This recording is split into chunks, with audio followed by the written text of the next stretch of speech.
ನಮಸ್ಕಾರ. ಪ್ರಜಾರಾಜ್ಯ ಕನ್ನಡ ನ್ಯೂಸ್ಗೆ ಸ್ವಾಗತ.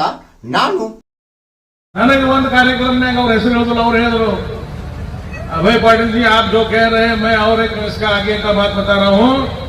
जो लोग त्यागी बने हैं 20 साल के पहले, जिनका घर का परिस्थिति कैसा था आज कैसा है उसका भी अवलोकन होना चाहिए। सबसे ज्यादा भ्रष्ट कौन है समाज में तब पता लगेगा ಅಂತ ಹೇಳಿದ್ರಿ. ಭಾಳ ಮಾರ್ಮಿಕ ಮಾತಿದ್ರು. ಕನ್ನಡನಾಗ ಹೇಳಿದ್ರು ಬೇಡ, ಭಾಳ ನಮ್ಗೆ ಗೊತ್ತಿಲ್ಲ. ಅವ್ರೇನು ಹೇಳಿದ್ರು, ಸಮಾಜನಾಗ ಭ್ರಷ್ಟಾಚಾರ ಬರೋ ರಾಜಕಾರಣಿಗಳೊಂದು ಆಗ್ತಾ ಇಲ್ಲ. ಯಾರು 20 ವರ್ಷದಿಂದ ತ್ಯಾಗಿಗಳಾಗಿದ್ದಾರೋ ಅವಾಗ ಅವ್ರ ಮನೆತನದ ಪರಿಸ್ಥಿತಿ ಹೆಂಗಿತ್ತು, ಇವತ್ತು ಆ ಮನೆತನ ಪರಿಸ್ಥಿತಿ ಎಷ್ಟು ಬೆಳೆದೈತೆ ಅನ್ನೋದನ್ನು ಅವಲೋಕನ ಆಗಬೇಕು.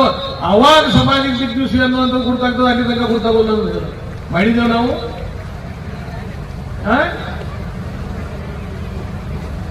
BA ಪಾಟೀಲ್ ಕಾರ್ಯಕ್ರಮನಾಗ ಹೇಳಿ ನಾ ಮಹಾರಾಷ್ಟ್ರನಾಗ ಬಂದು ಹೂ ಏನಾಗೈತಿ ನನಗೆ ಬಂದು ಒಂದು 15 ಮಂದಿ लिस्ट ಕೊಟ್ಟರು. ಅವ್ರು त्यागीಗಳು, साहेब यांचं पहिला घर असं होतं, आता फॅक्टऱ्या झालेत. फॅक्टऱ्या त्यांच्या घराकडे त्यांच्या नावावरती कुठं आले पैसे,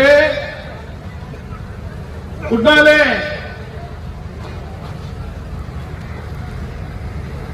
ಇದು ಬೇರೆ ಕಾರ್ಯಕ್ರಮ ಇಷ್ಟೇ ಹೇಳ್ತಾನೆ, ಮತ್ತೆ ಮುಂದುವರಿಯೋದಿಲ್ಲ. ನನಗೆ ಹಿಂದೊಂದು ಮಾತು ಹೇಳಿದ್ರು, ನಾನು ಇವತ್ತು ಮತ್ತೊಮ್ಮೆ ಹೇಳ್ತೀನಿ. ಅದು ಬಹಳ ಮಾರ್ಮಿಕವೂ ಐತಿ ಮತ್ತು ಸತ್ಯನೂ ಐತಿ ಮತ್ತು ಅದ್ರ ಬಗ್ಗೆ ಚಿಂತನೆ ಆಗ್ಬೇಕು. ಈಗ ರಾಜಕಾರಣಿಗಳು ನಿಮ್ಮ ಊರಾಗ ಒಬ್ಬ ಗ್ರಾಮ ಪಂಚಾಯತಿ ಮೆಂಬರ್ ಆಗ್ತಾನೆ, ಅಥವಾ MLA ಆಗ್ತಾನೆ, MP ಆಗ್ತಾನೆ, ಮಿನಿಸ್ಟರ್ ಆಗ್ತಾನೆ.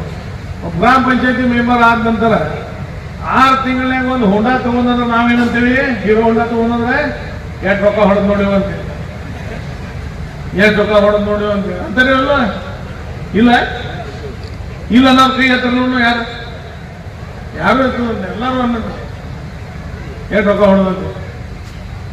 ಒಂದು 10 ವರ್ಷ ಮನೆ ಕಟ್ಟಿದಂತಂದ್ರೆ ನನ್ನ ರೊಕ್ಕದಿಂದ ಮನೆ ಕಟ್ಟಿದ ನೀವು ಅಂತೀವಿ.